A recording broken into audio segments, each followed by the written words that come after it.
It's like stepping stones. And I have this phrase, know the outcome and you'll see the journey. If you don't know the outcome, Z, where we're being taken, all these different changes and laws in society and the things that are introduced and the impositions and the changes, they can seem random. You can look at them sometimes and say, bloody stupid politicians, I don't know what they're doing. What are they doing now? Why are you doing that? And on the face of it, it makes no sense. But if you know where we're being taken, it makes absolute sense. So if you know the outcome, that's what they're trying to keep from us, you'll see the journey. Suddenly, the random, as you believed, becomes very obvious stepping stones to the outcome. And what is happening in Oxford, in terms of the quote, green agenda, because Oxford is so far ahead, it seems, of most places in this, has to be seen in that context.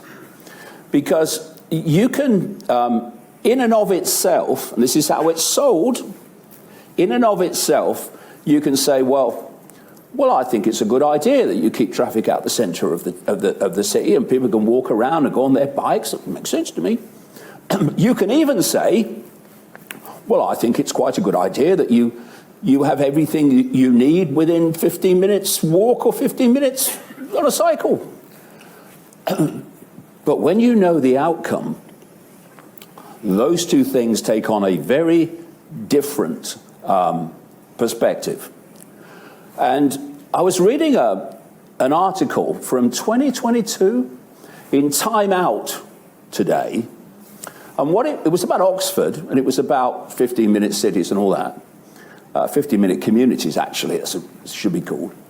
And it said the Oxford City Council have done this in relation to 15-minute cities and all that stuff, these 15-minute communities. And the Oxford County Council have done this in relation to traffic and what have you. And the article said that some conspiracy theorists say that it's connected, but of course there's absolutely no evidence that it's connected. Well, obviously it's absolutely connected because these are the stepping stones. And so what is that outcome that this is moving towards? Not just in Oxford, it seems to be further along the road, but everywhere eventually. There was was it a trilogy or a quadruple? I don't know. The Hunger Games films, the movies. And I was calling the society that this global cult wants something else before, but when the Hunger Games movies came out, I thought, well, perfect. The Hunger Games Society, I started calling it. Because if you remember, what you had was the Hunger Games Society was broken up into sectors, and each sector was not allowed to interact with the other sector. Bit like lockdowns, mate. Absolutely. Right?